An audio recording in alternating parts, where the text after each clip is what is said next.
After I approach a girl, what should we talk about? A lot of that is just listening to what's being said already in the moment. So if I ask a woman, hey, so are you from around here and what do you do? And she's like, oh no, I moved from California to study graphic design. Then I would slow down and say, okay, there's the topic of moving halfway across the country. There's a topic of moving from California or something. And then there's graphic design. And what you want to try to do is slow down and relate to those things. What do you actually care about those things? What do you know about them? What do you want to know? Do you have any experiences with them? This is the problem. Most guys are in their head once they start talking to a woman and they're thinking, what do I say next? And what's the problem with that? One, you get more anxious because you're ruminating in your head. But two, you're missing all the data to make good conversation. If a woman's talking or giving me facial expressions or whatever, and I'm in my head thinking about what should I say that sounds cool, it's like impossible to continue a normal conversation. That's where you just go to some BS like, oh, graphic design, like use Illustrator? Oh yeah, I use Illustrator. Oh yeah, like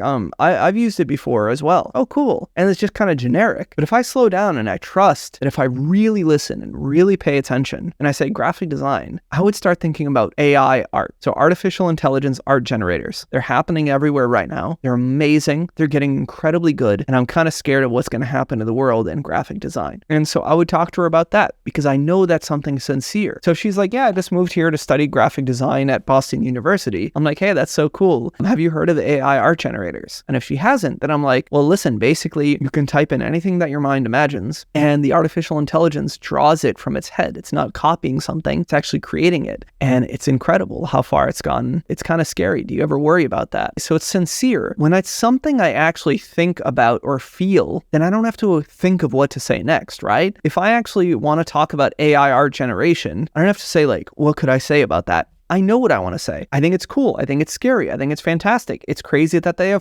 ones. There's so many things that I naturally care about. But if you're in your head and just trying to come up with some BS, that's why you struggle in conversation. Jordan Peterson, as much as I don't agree with a lot of stuff he says, he is quite adept at understanding social anxiety. That was his specialty in psychology. And he says the same thing. The way that you work with a socially anxious person who doesn't know what to say in conversation or hold those conversations is to push their attention outward, to push their curiosity, their focus, their eyes at facial expressions so that they're getting more data and able to relate, not more preparation of what do you say, what sounds cool, what sounds interesting. That just gets you more nervous and more out of the moment. Just think about the way that you interact with people that you're really comfortable with, like your friends or your family. You're never thinking about what can I say to impress them or what should I ask next. You're listening, you're letting those words hit you, and you're actually relating.